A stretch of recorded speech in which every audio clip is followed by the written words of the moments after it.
Good evening. Welcome to California Today. I'm David Lam, in for Liang Zhang. Here's a preview of some of today's stories. Governor Newsom says California will no longer do business with Walgreens. His comment comes after Walgreens said it will not supply abortion pills in certain states. The world's top tennis player decided to withdraw from the upcoming Indian Wells Open tournament in California. The decision comes amid vaccine mandates for travelers flying into the U.S. and the tennis player's choice to remain unvaccinated. San Francisco is reviewing its sanctuary city policy. Supervisors will decide if illegal immigrant drug dealers should be exempt from the city's sanctuary rules. Governor Gavin Newsom said California will not do business with Walgreens after it said it will not dispense abortion pills in certain states. The pharmacy company cited legal issues for its decision. In a tweet on Monday, Newsom said California won't be doing business with Walgreens or any company that cowers to the extremists and put women's lives at risk. This comes days after the pharmacy chain said it would not dispense abortion pills in some Republican-dominated states. A spokesperson for the governor said all relationships between Walgreens and the state were now under review, but declined to detail how business ties might change. During the third annual March for Life rally at the state capitol in Sacramento on Monday, attendees criticized Newsom's tweet. So passionately pro-abortion is Gavin Newsom. So passionate is he about the dismemberment and the poisoning of babies made in the image of God that he is actually willing to sever the relationship between the state of California and Walgreens. The truth is, Walgreens is already shutting down across the state because of his failed leadership. He doesn't want to talk about that. Walgreens said last week it would not dispense abortion pills in 20 states, where Republican attorneys general have warned it risks breaking the law if it distributed the pills. Abortion remains legal in some of these states. In a statement issued later on Monday to clarify its position, Walgreens said it planned to dispense an abortion pill known as mifepristone in any jurisdiction where it is legally allowed to do so. The company said, once we are certified by the FDA, we will dispense this medication consistent with federal and state laws. Since February, protesters have popped up in front of Walgreens stores to speak out against the pharmacy dispensing abortion pills. For decades, we have been told that if women do their own abortions at home, that they will die and that they are dangerous. Now, this corporation's Walgreens is trying to make a profit off of that very thing. 28 pregnant women have already died, as well as millions of children because of these drugs, and we must let them know that we will not let them profit off of this killing. Back in January, the U.S. Food and Drug Administration allowed retail pharmacies to sell mifepristone, including by mail, provided they were certified under special safety rules for the drug. Tennis player Novak Djokovic will not compete at the Indian Wells Open in California again this year. While there's no details surrounding the decision, it comes after the tennis pro chose to remain unvaccinated. Novak Djokovic, the world #1 tennis pro, decided to formally withdraw from the Indian Wells Open in California for a third consecutive year. Organizers confirmed it on March 5th. The statement did not provide further details as to why the Serbian native decided to withdraw from the tournament.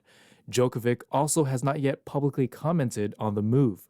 But the decision comes shortly after he submitted an application to the U.S. government asking for special permission to enter the country. Current air travel policy bans unvaccinated foreigners from entry. Djokovic is one of the highest-profile athletes who chose to remain unvaccinated against COVID-19. He has said he would rather miss participating in future tennis competitions than be forced to get a COVID-19 vaccine. Djokovic supports, quote, the freedom to choose what you put in your body. The vaccine mandate for foreign air travelers is expected to expire when the Biden administration ends its COVID-19 emergency declarations on May 11th. Last year, Australian immigration canceled Djokovic's visa shortly before the 2022 Australian Open. At the time, Australia had some of the strictest vaccination border entry requirements in the world. But he returned to Australia in January this year, winning the 2023 Australian Open for a 22nd Grand Slam singles title. The tennis pro would have been a heavy favorite to win his 6th Indian Wells title this month. Los Angeles District Attorney George Gascon has lost in a retaliation lawsuit. In that case, a deputy prosecutor claimed he was retaliated against for opposing Gascon's policies.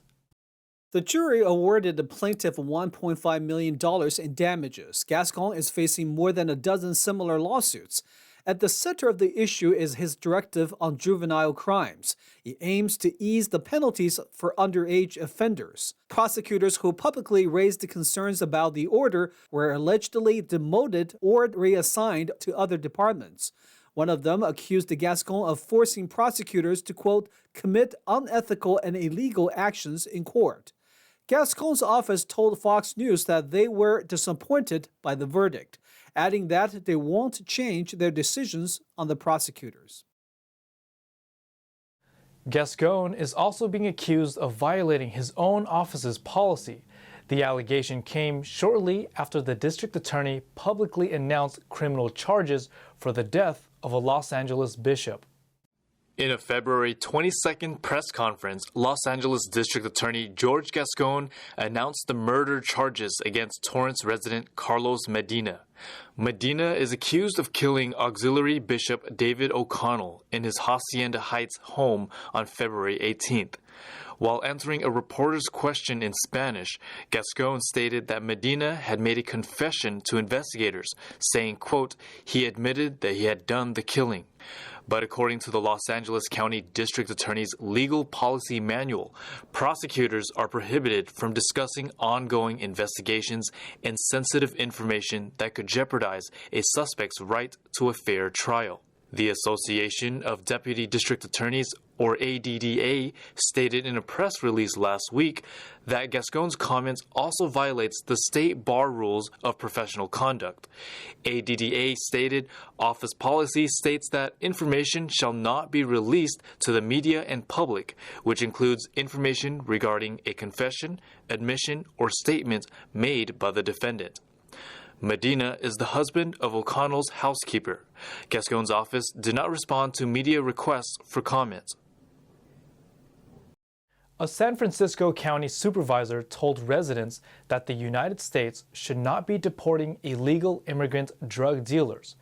He defended the city's sanctuary policies, saying that these deportations are a direct violation. According to San Francisco supervisor Shaman Walton, the deportation of illegal immigrant drug dealers for selling fentanyl is a direct violation of San Francisco's sanctuary policies. During a February 28th rally on the steps of City Hall, Walton said, there's been a drug issue in this country for a very long time. But there is no way we're going to stand by and allow people to say that one race or immigrants are responsible for these fentanyl deaths.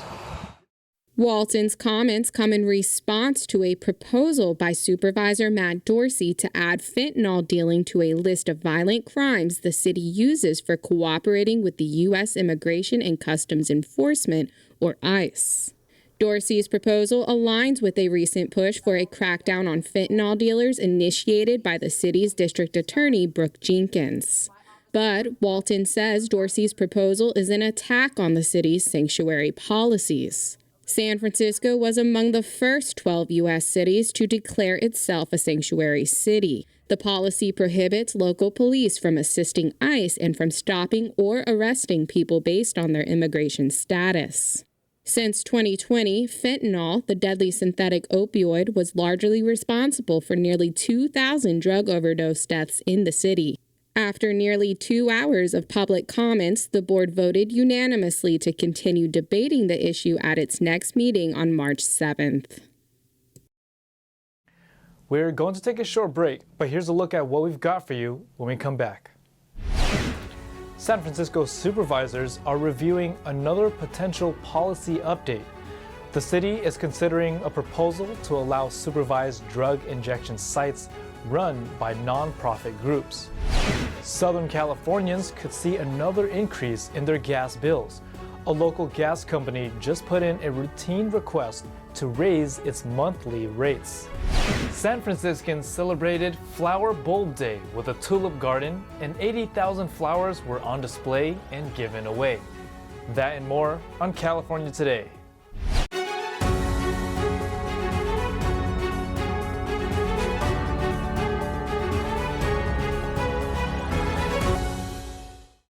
Welcome back to California Today. I'm your host, David Lamb.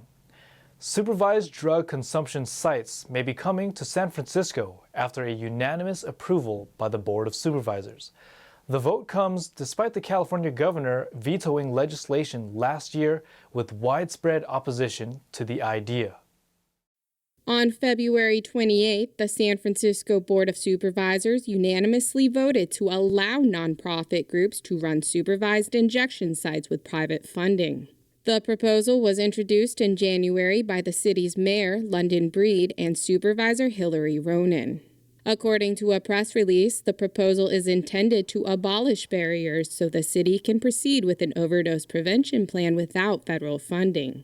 Breed says, quote, "We are committed to opening overdose prevention sites in San Francisco, but due to legal restrictions, there remain significant challenges.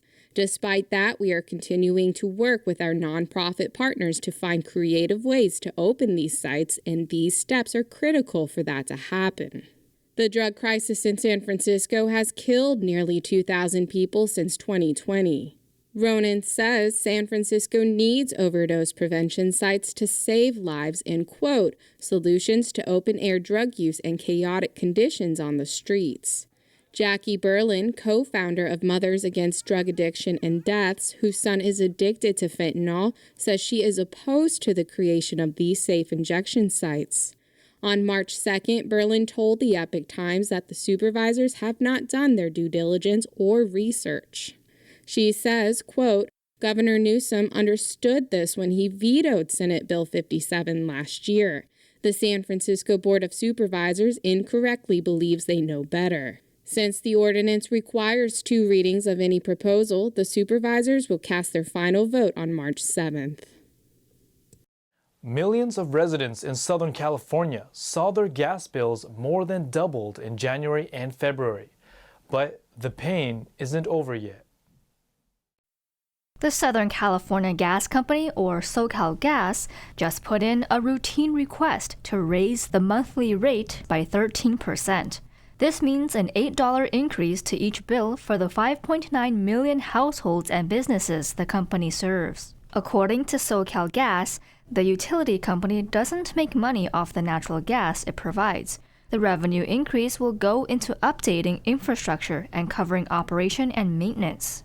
But many residents are not happy. They already saw their gas bills increase by as much as 300% this winter. 2 online forums will be held on March 6 and March 15th to hear public comments and concerns. Residents can also submit written comments to the state's utility commission. A Riverside resident on a fixed income said her bill had increased to $650. She wrote on the state's utility commission website, "You are killing us. We need the heat in order to live. This is just price gouging your customers and forcing people to live miserable lives. Stop the insanity." If a judge approves the application, the rate increase would start on January 1st, 2024. As SoCal Gas President Mariam Brown put it, this came during a time of transformative change. Local and world events such as the recent storms, the Ukraine conflict, restrictions on licensing and drilling, and increased electric power needs nationwide all contribute to low inventory. Federal regulators granted an exemption to allow California's last nuclear power plant to continue operating.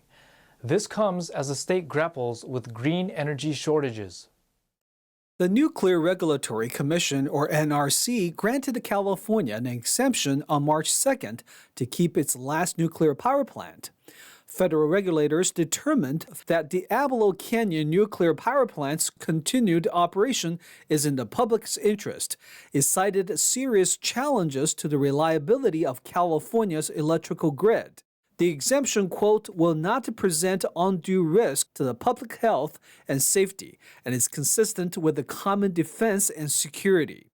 Paula Gerfen, PG&E Senior Vice President, said, quote, we are pleased the NRC approved our exemption request. Aligned with Senate Bill 846, PG&E will continue on the path to extend our operations beyond 2025. PG&E says it expects to submit another application by the end of the year to continue operations after 2025. If granted, the license renewal would authorize continued operation for up to 20 years. According to the California Energy Commission, Diablo Canyon's 2 remaining reactors produce about 9% of the state's electricity. Fearing more electricity shortages after green energy infrastructure fell short, California state lawmakers approved a plan last year to temporarily prolong nuclear power operations at Diablo Canyon, possibly until 2030. They also agreed to spend $1.4 billion to keep the plant running. A recent series of storms have lessened the severity of California's drought. Several regions are now out of drought or less dry.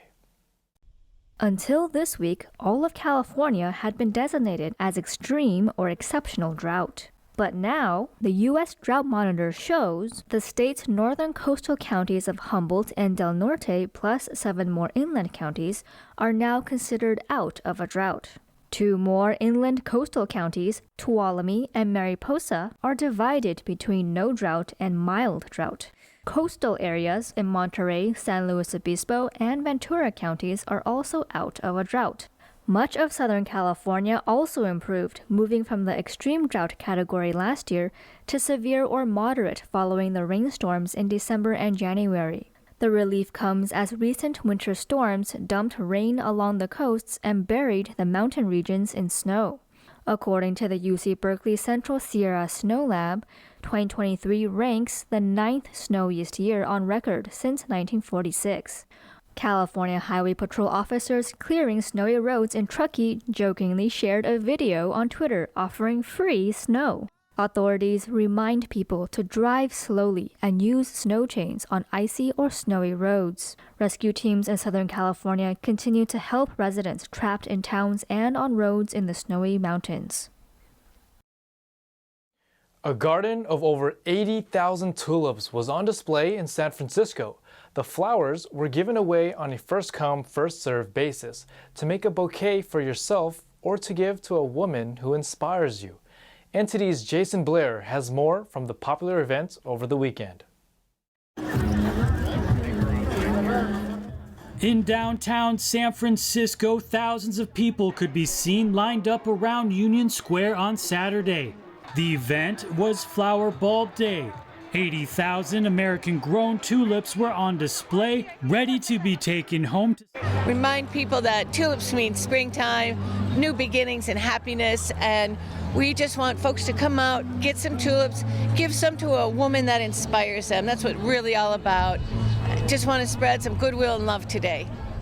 San Francisco Mayor London Breed was in attendance and started things off by picking a few tulips. All the flowers used were grown in America with bulbs exported from Europe. It brings people together. It's so nice to have that after, the pandemic. Now to have this again, this is amazing.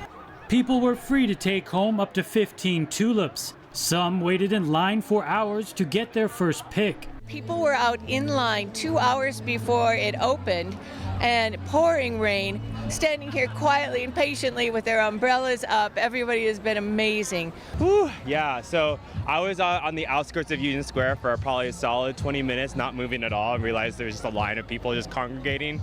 And then I was probably waiting and probably made like 10 new friends on the way because it just was like an hour long. So about like an hour weaving them in back and forth, but it really is worth it. And, I get to come and enjoy these flowers and give them to folks that really matter to me the most. It's been good. It's really crowded. I wasn't really expecting it to be this crowded. It's a beautiful sunny day. We've had some rain.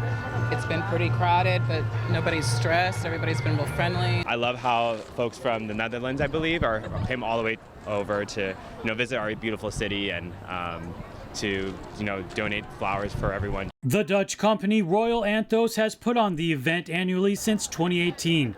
Jason Blair, NTD News, San Francisco. Now to NTD's Tyler Castillo for an update on sports.